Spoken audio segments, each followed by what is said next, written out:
Okay, everybody, so I'm just going to give a big plug for MAKESHOP. We just launched last weekend. We've been open for about 4 weeks. And what MAKESHOP is it's an initiative by Science Gallery. And it's kind of a workshop. So we run a series of walk-in workshops for all ages every day of the week. We're also a retail space, so you can buy things like kits and you can buy books about making. You can try out and learn things. We run classes in the evenings and weekends, more in-depth learning. So how MAKESHOP works, in 5 easy steps, you find out about MAKESHOP, you come in, you sit around a table and you make stuff with facilitators like what was going on here today around the edge of the tent. You'd be amazed at what you can do and you can show off, tell your friends and come back and make more stuff. So what can you make? I kind of think of it kind of like a restaurant. So we have daily menu of workshops to choose from. There's a menu according to what's in stock and what's in season. And these are some of the workshops. There's soldering, paper robots, making clocks. But anyway, why make stuff? So one of the main things I wanted to say is that we have to really kind of reclaim our understanding of how things work and the effects that these things are having on our environment and ourselves. And I just use this as a famous project by Thomas Thwaites. It was a toaster that he made from nothing, from scratch. So the other thing that I wanted to say is there's a good change happening in terms of community, in terms of education, manufacturing. We had the 3D printer here, and also things like finance in terms of Kickstarter and crowdfunding. So, oh yeah, and we're going to make something. So I want everybody to reach under their seats really quickly. We've only got 15 seconds, okay? So if you look under your seat, you're going to find something kind of like this. It's attached, it's magnetic, it's right under your seat. Have you got it? Okay, so this is an LED throwaway. There's about 60 of them around there. Okay, so it's got a little set of instructions.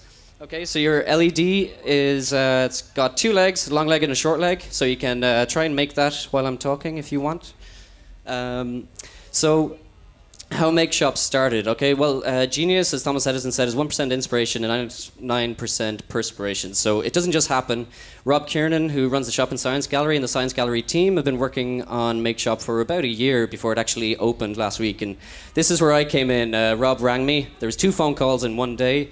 The first phone call was like, right, we're opening MAKESHOP in about 2 weeks, and I was totally freaked out at that. And then he rang me back and he said, actually, we're just going to open on Thursday. We're just going to test it out. We're going to make mistakes as we go. And it was just bam. And then we had a blank space. And this is on Lincoln Place, just at the end of Nassau Street. So we had a blank space. We had a great shop front. We've got this huge window right looking onto Nassau Street, just across from the National Gallery.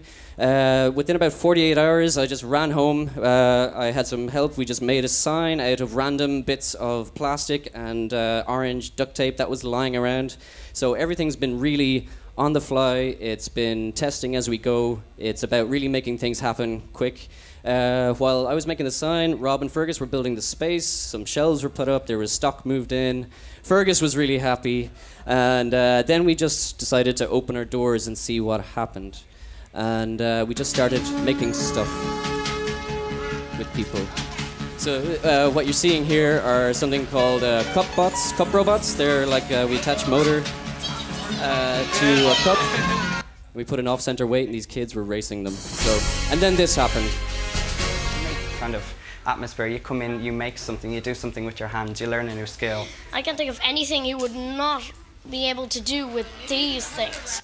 So yeah, so things went kind of crazy around Boing Boing. We're in the Irish Times and on the 6-1 News there within the space of about 48 hours as well. So we've been open for a month. We reckon we've done about 500 plus, not including this weekend workshops over the last couple of weeks.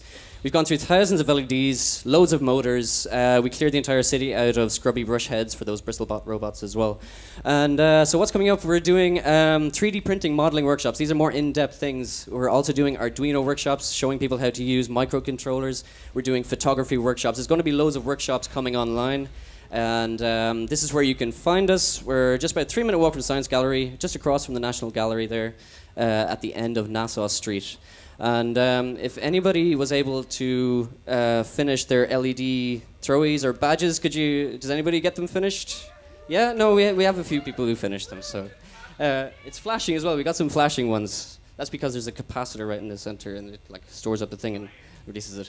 So I'd like to say thanks, first of all, to all the what are they called? mediators, who have been really amazing this weekend, doing all the workshops and also working in MakeShop, and Science Gallery staff. I wanted to thank Milk Labs, who were doing their hackerspace, and they were doing the soldering workshops. Dave McKeown with the Irish Robotics Club, he was showing people how to make amps. I've lost, okay. He's giving a talk later. Thank you.